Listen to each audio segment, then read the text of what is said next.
estressado e cansado você fica com a rotina profissional? Nos últimos anos, estudos têm apontado que o excesso de trabalho pode gerar algumas doenças crônicas.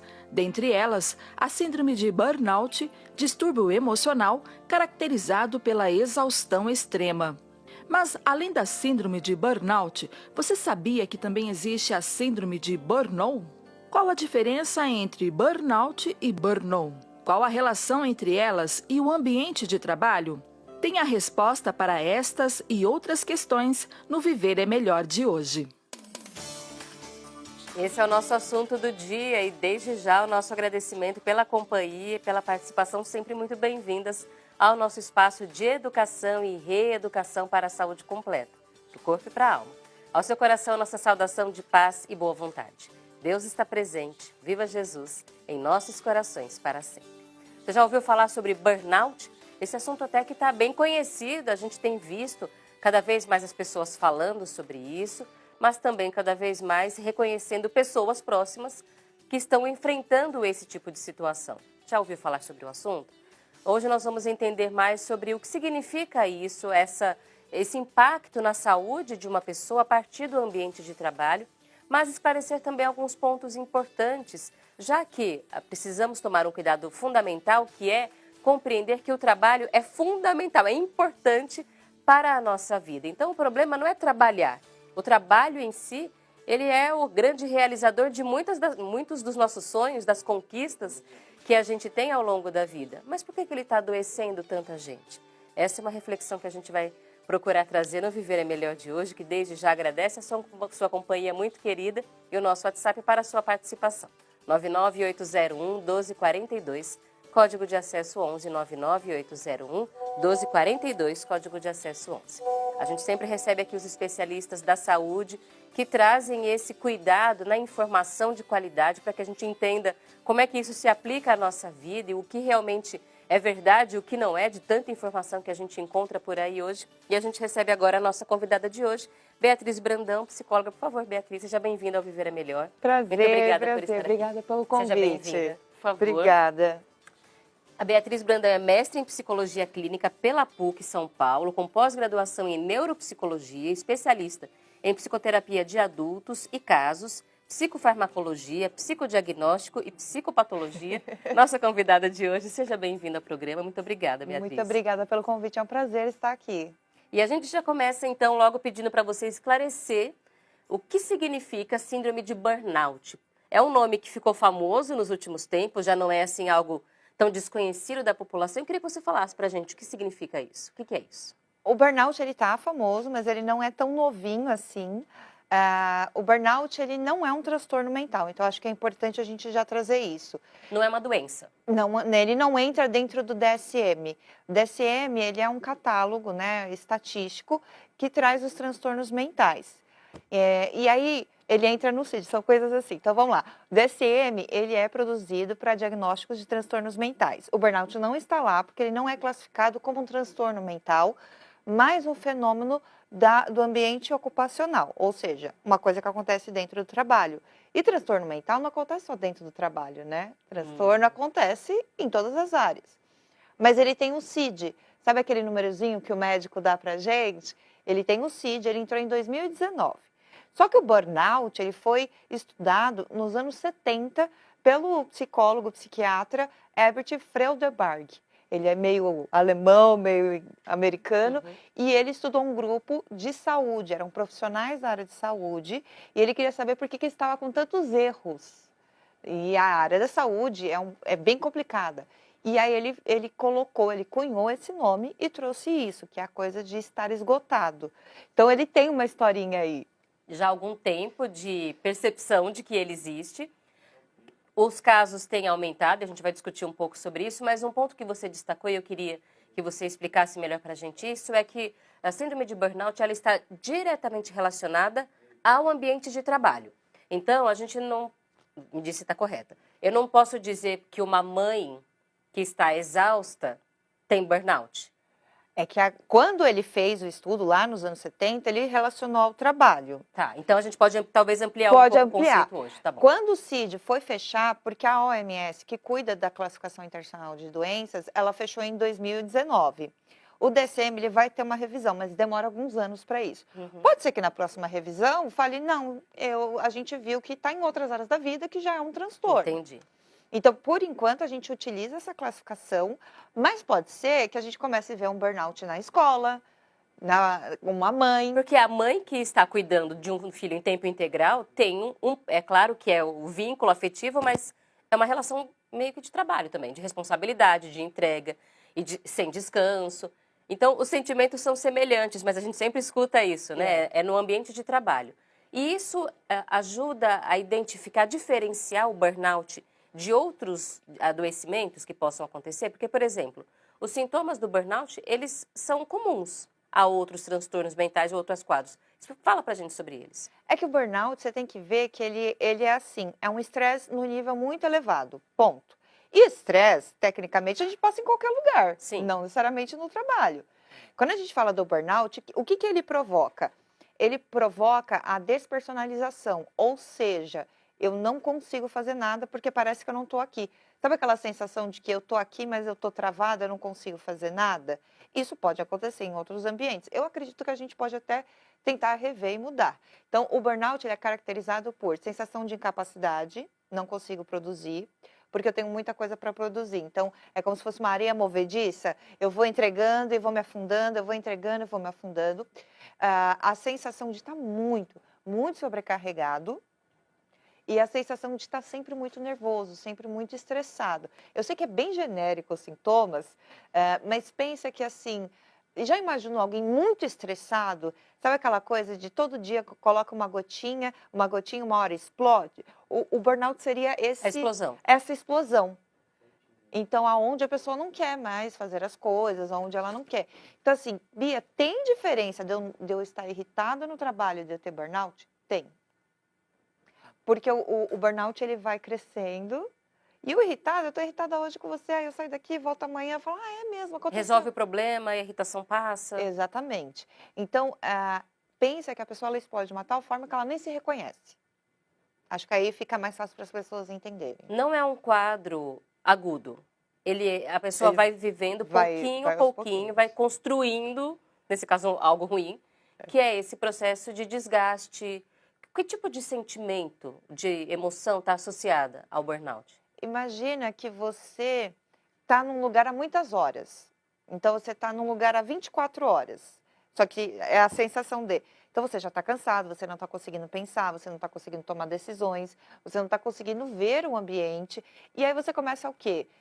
Sem dormir, com fome e muito, assim, atarefado. Você começa a ser grosso, você começa a não tomar decisões corretas e você começa ali realmente a se transformar no que eu falo que é a pior versão de si mesmo no trabalho. E não necessariamente, por exemplo, isso tem a ver com ansiedade. E não necessariamente tem a ver com a depressão. Sim. Mas imagina que você está testando a pessoa por muitas horas e ela chega naquele nível de exaustão. Então, é bem esse sentimento. Eles extrapolam essa agressividade, o cansaço, extrapolam o ambiente de trabalho? Sim, porque você vai acumulando. Então, pode ser que eu vá descontar isso em outras pessoas. Porque no ambiente de trabalho, normalmente a gente tenta ter uma outra postura, uma outra forma de lidar com as coisas. E normalmente quem acaba recebendo esse estresse é a nossa própria família, são os que estão mais próximos. Então, muitas vezes eu estou estressado no trabalho, chego em casa com raiva de algo que é do trabalho e acaba descontando nas pessoas. Então, é uma irritação que você percebe que ela vai aumentando, até realmente a pessoa ter ali uma crise grave, profunda de estresse. A gente tem tido um aumento dos casos de burnout ou a gente começou a diagnosticar? Os casos dois de burnout. juntos, os dois juntos. Então, hoje a gente tem mais informação. Quando ele entrou no CID, ele tem lá os sintomas. Então, agora tem um lugar que fala, olha, tá escrito, aqui, é isso. É um direcionamento para os profissionais de saúde Exatamente. conseguirem entender o que está acontecendo com aquele paciente. Que nem a gripe. A gripe não tem os 7 sintomas dela e tá lá no CID. Agora nós temos o burnout desde 2019, ou seja, existe um órgão por trás que está regulamentando essa classificação que vai dizer o que é burnout. Então, também tem esse fator. Temos as redes sociais e a informação que faz com que as pessoas identifiquem, mas tem algumas áreas de trabalho que são, assim, campeãs. A área da educação e a área da saúde, por incrível que pareça. Né, os profissionais de saúde e os profissionais da área da educação são os que estão entre 30% a 40% de pessoas com burnout. A gente já entende por quê? Os dois ambientes são bem estressantes. O ambiente de saúde, por exemplo, um hospital, como eu te disse, realmente eles têm esses plantões de 24 horas. Sim. Eles vão trabalhar 24 horas e é um ambiente extremamente estressante por si só. Até a pressão, você falou sobre o erro médico, por exemplo, lá no começo. Um erro médico é algo que pode ser grave, que pode ser fatal, inclusive. Então, é uma pressão o tempo inteiro. E o que há de semelhante entre os dois é eles estão cuidando da vida. Exatamente. De outras pessoas, não da deles, mas da vida de outras pessoas. E é uma coisa que você, não tem controle. Então, entrou um paciente emergente, na emergência, você não sabe o que vai acontecer. Muitos se queixam da questão de não ter materiais, de não ter um suporte. Então, é uma coisa que você trabalha por muitas horas, num ambiente muito estressante, que você não pode errar. Que errar significa muito.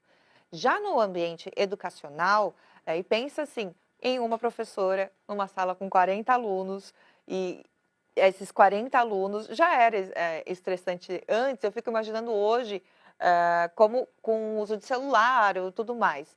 Na minha época não tinha celular Nem na minha. não tinha celular. Não tinha essa opção. E o professor já era bem estressado, né? Então são várias aulas por dia. Então, a gente está falando de uma pessoa que pega muitas turmas por dia. Então, essas duas áreas, elas é o que a gente tem registrado. Pode ser que tenha outras? Concordo.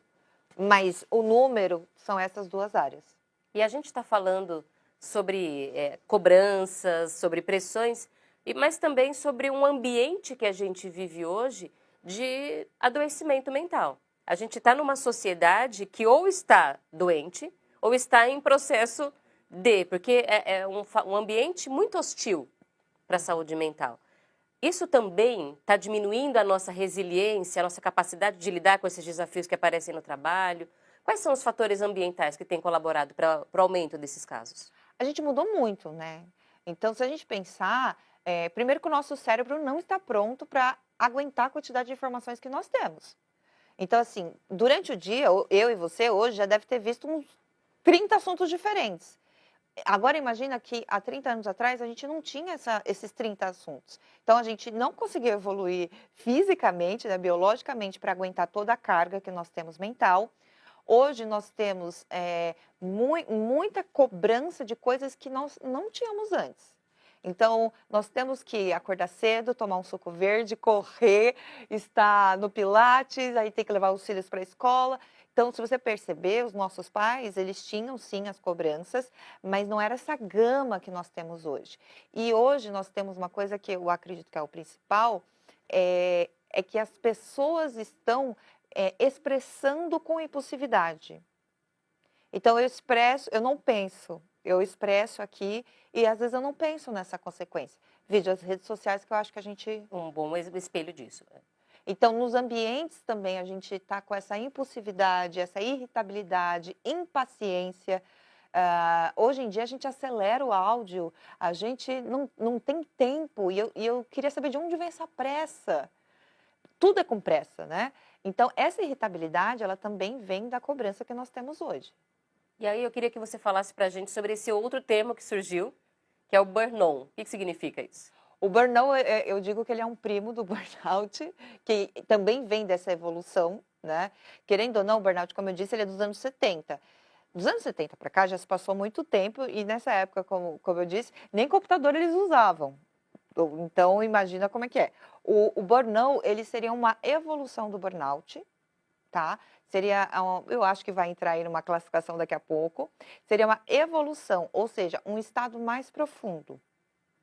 E aí o burnout, eu estava vendo com uma colega, ela tinha comentado sobre o que você falou das mães, ela tinha comentado exatamente isso, que às vezes a gente acha que é só o ambiente de trabalho, e porque a gente passa muitas horas no trabalho. Você sabe que eu sempre desconfiei disso, que o burnout vem do trabalho porque a gente está no trabalho. Mas e a gente que está em casa cuidando de filho?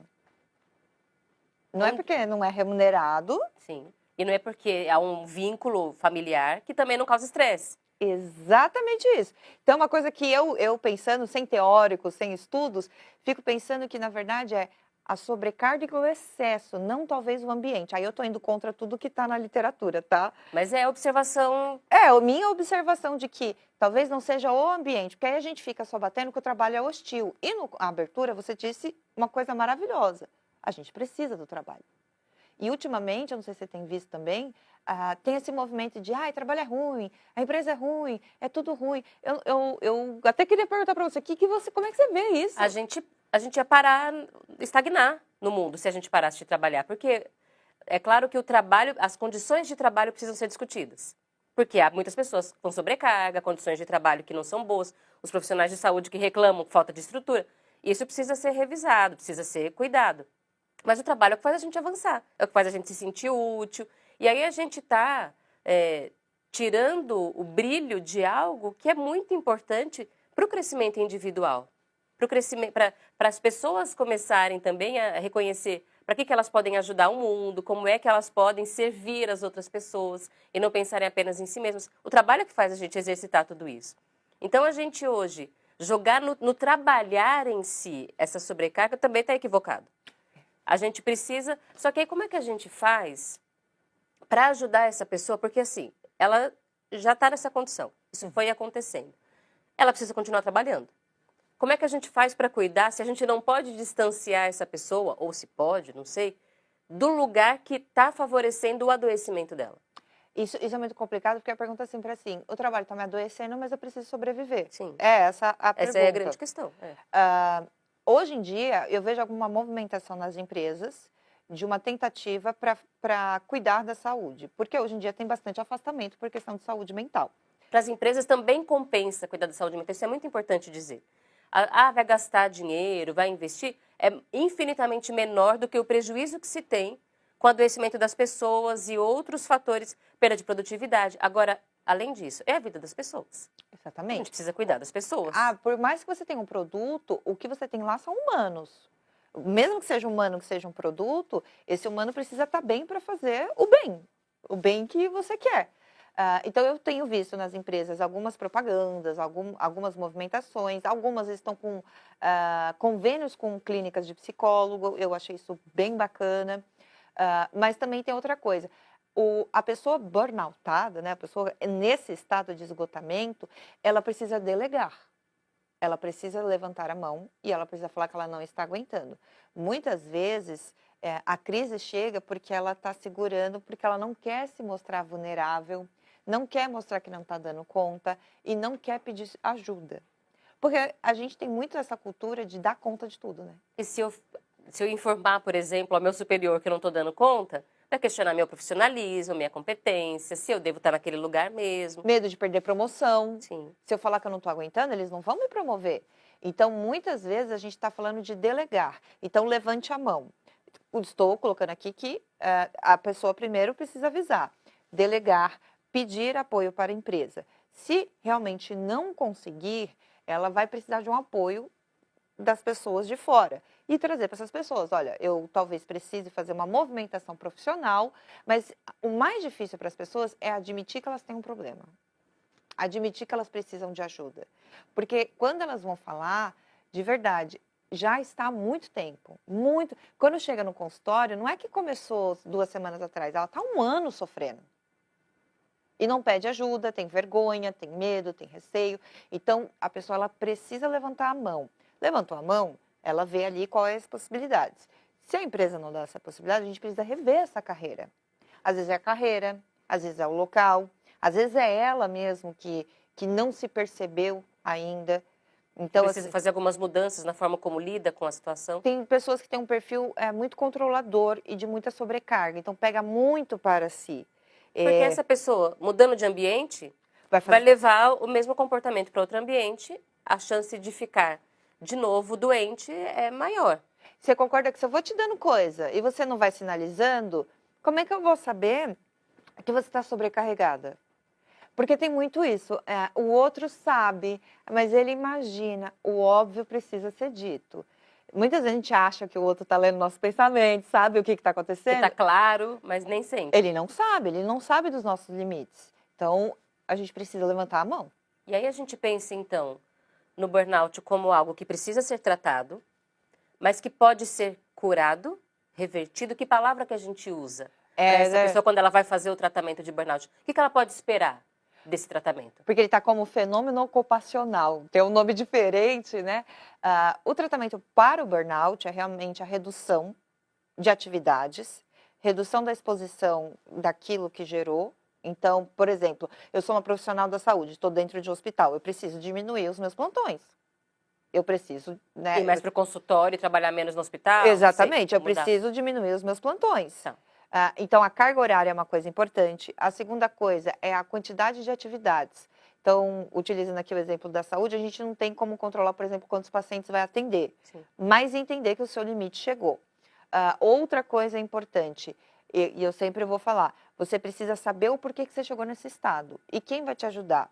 Um psicólogo. Eu sei que todo mundo queria uma fórmula mágica e tudo mais, mas não.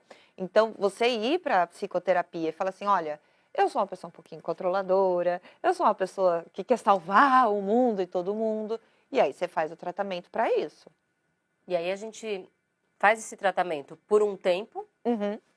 mas depois disso a pessoa vai ter outras tarefas que ela vai precisar ir cumprindo, porque é uma pessoa que tem uma chance maior. Ela já sabe o caminho do adoecimento. Ela, inclusive, a associação de outros transtornos também é algo mais comum. Como é que é o cuidado da saúde dessa pessoa depois desse momento extremo de explosão? Depois dessa explosão, você realmente abre portas se você não cuidar. É como qualquer outra coisa. Imagina que você tem um machucadinho, você não cuida, ele começa a infeccionar, você não cuida. Então, a saúde mental é muito igual. Se você tem os primeiros sintomas, você ignora e começa a levar achando que não vai acontecer nada, quando você for resolver, está muito maior. Então, o primeiro sinal, vai atrás. Quais são os sinais que a gente vê de saúde mental? Alteração de sono, alteração de apetite, alteração de humor. Então, dá fisicamente para você perceber. E os seus pensamentos começarem a ficar nebulosos, eu falo isso. Começa a ficar meio lento, meio nebuloso. Então, você já sabe que tem alguma coisa diferente. Depois desse tratamento, a pessoa também vai precisar rever os hábitos dela. Muitas coisas, Camila, é do nosso hábito. É nosso. Então, por exemplo, se eu trabalhava 24 horas, eu vou me colocar de novo nessa situação, já sei qual que é o resultado. Então, eu falo que é o efeito da tomada. A criança que bota o dedo na tomada, leva um choque e não vai levar mais. Então, eu tenho muita confiança de que, pela experiência, ela não vai repetir os hábitos. Qual é o papel da família na ajuda a essa pessoa? Porque não é na família que acontece a principal causa, né, desse adoecimento, mas a família sofre o impacto disso.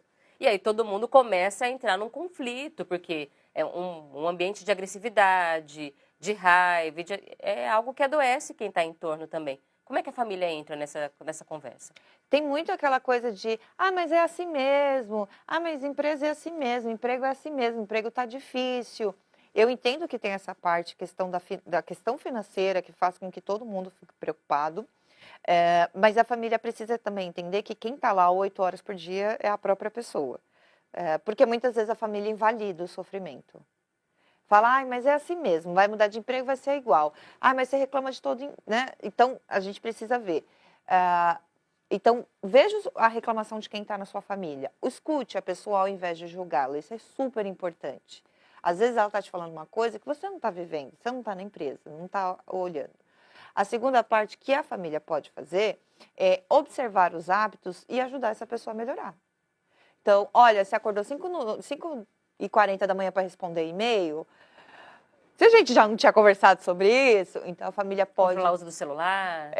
Se a gente já não tinha falado que você, final de semana, não vai fazer reunião, Então, a família pode orientar e alertar a partir do momento que a pessoa volte com esses hábitos que são extremamente nocivos. Então, a questão do acolhimento, mas eu sempre falo, a pessoa que está trabalhando e está passando, às vezes ela precisa ser só ouvida, sabe? Ter um acolhimento. E eu entendo, a questão financeira é importante, mas a família também precisa entender que se a pessoa ficar muito sobrecarregada, o custo vai ser muito maior depois. E a saúde mental vai trazer prejuízos que vão impossibilitar em algum momento que aquela pessoa consiga ter satisfação no trabalho, em outras áreas. Então, é um adoecimento muito severo que não compensa a gente ficar colocando sempre na conta financeira. É claro que a gente está passando por momentos de muitas questões financeiras, econômicas, de preocupação. Mas o custo disso a longo prazo, não só para aquele momento, mas por toda a vida, é alto demais, né? Antigamente a gente tinha muito a visão de que, fulano teve um problema no coração por causa do trabalho. Lembra disso? Ele teve problema no rim por causa do trabalho. A gente precisa entender que as doenças mentais, apesar de a gente não estar vendo ela como um problema no coração, no rim, no fígado, ela também é tão incapacitante quanto. Realmente a pessoa, ela não vai conseguir. E eu acho que a gente ainda precisa falar bastante de saúde mental, que a gente estava conversando antes, né? Porque não é o físico, não tem ali um exame com uma foto, é muito difícil as pessoas assimilarem o quanto ela é prejudicial e o quanto ela realmente pode incapacitar. Hoje nós temos pessoas afastadas pelo INSS Sim. por questão de saúde mental.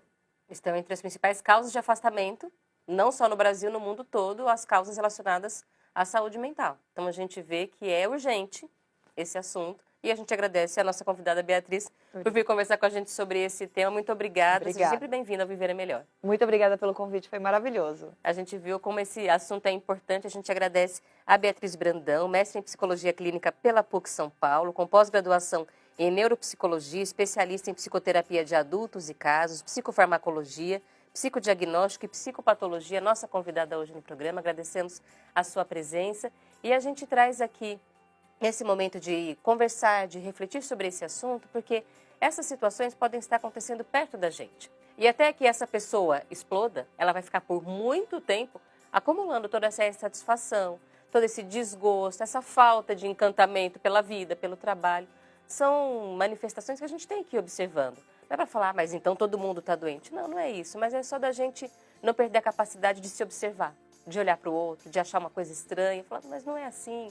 E a gente vai assim, cuidando da saúde todos os dias, procurando agir antes dos problemas se tornarem mais sérios, mais graves. E a gente abre espaço aqui no Viver é Melhor, chamando a atenção para esses temas que fazem parte do nosso cotidiano. E a gente vai agora para o momento de reflexão, como a gente sempre faz aqui no programa, exatamente porque a gente entende que cuidar da saúde, e o tema de hoje é uma boa demonstração disso, não é só olhar para aquilo que é aparente ou que ainda sai nos exames. Aparece no ultrassom, vem um resultado. A gente está falando aqui sobre uma matemática até complexa. É a saúde do corpo, é a saúde mental, é a saúde da alma. É a nossa relação com o planeta, com as pessoas. Nós estamos o tempo todo sofrendo interferências, reagindo àquilo que acontece ao nosso redor. Isso não muda a nossa saúde. Às vezes a gente fica mal por alguma coisa que a gente viu na rede social. Isso mexeu com a nossa saúde emocional, com a nossa saúde mental. Então, a saúde é algo muito complexo, muito completo. E a gente traz, então, aqui sempre esse momento de estudo para que a gente tenha esse olhar. Cuidar da saúde física e da saúde mental é fundamental, mas da saúde interior também. Pode ser espiritualidade, pode ser religiosidade, tendo você religião ou não, mas é o momento que nós paramos aqui para olhar para a vida, para os desafios que ela nos traz, mas procurar soluções, sempre considerando mais do que apenas a matéria pode nos proporcionar, do que a gente pode apalpar. Há dores que não estão assim, tão fáceis de serem vistas, mas que doem e que precisam de cuidado. E a gente traz hoje, então, essa reflexão sobre como essa espiritualidade superior, iluminada, sobre como esse conhecimento que nos convoca a agir melhor nos ajuda nessa proteção, nessa segurança diária. Que, por exemplo, a gente vive num mundo que tem, sim, todos esses desafios, conflitos entre as pessoas, pressões, guerras, comportamentos que muitas vezes as pessoas acabam agindo mal, pessoas que cometem crimes. E a gente fala, como é que a gente se protege de tudo isso? A gente continua vivendo nesse mundo. Então a gente tem que ir procurando caminhos, espaços que fortaleçam o nosso interior, para que a gente consiga evitar ficar mais frágil diante de tudo isso, saber lidar melhor com a situação, não passar tanto tempo sofrendo quando algo acontecer e, inclusive, até essa capacidade de reconhecer quando não está normal e quando a gente precisa pedir ajuda. Só esse conhecimento sobre nós mesmos é que vai também ajudar a gente a identificar isso. Falar, não, eu não sou assim, eu preciso pedir ajuda. E pedir ajuda é algo que é essencial para a gente melhorar. E a espiritualidade também defende isso. Muitas pessoas acham que quando a gente fala sobre religiosidade na saúde, espiritualidade, que significa deixar de lado o conhecimento científico, e é o que a gente defende aqui, é exatamente o contrário. É unir esse conhecimento científico à fé, à espiritualidade, para que a gente se cuide melhor. E o jornalista Paiva Neto, que é criador deste espaço, traz sempre essas palavras de fraternidade, ecumênicas, inspirando essas reflexões. E ele traz aqui no blog paivaneto.com uma reflexão que a gente vai entender hoje sobre como nós podemos, a partir desse conhecimento espiritual superior, trazer proteção para a nossa vida. Ele afirma o seguinte: quem se entregou a Deus navega sob a segura proteção celeste, ou ancorou o próprio coração no afetuoso seio dele. Sempre lembramos aqui Deus compreendido como sinônimo de amor, não o Deus com D minúsculo que os homens criaram e que muitas vezes alimenta conflitos e ódios. E se a gente navega sob a inspiração do amor, os nossos caminhos são mais seguros, são menos conflituosos. Ou, pelo menos, quando as tempestades vêm, a gente sabe, e aqui é outra referência que o jornalista Paiva Neto traz, onde colocar a nossa âncora. E a gente lembra das pessoas que nos amam, da nossa família, dos nossos amigos, dos nossos sonhos, dos nossos valores, daqueles que podem nos ajudar a encontrar caminhos e não ficar depositando a nossa confiança em qualquer tipo de promessa que apareça por aí. Então, quando a gente se inspira a partir desse amor e dessa confiança de que a gente não está sozinho, que nós vamos passar pelos desafios, a gente consegue se manter mais seguro, não se deixar levar por qualquer tipo de situação, de promessa ou encantamento. E a gente continua conversando no próximo bloco, especialmente estudando mais sobre como a gente vai buscando esses caminhos de segurança para lidar com os desafios da vida. Aproveite para registrar sua participação, 99801-1242, código de acesso 11. Eu viverei melhor, já volto.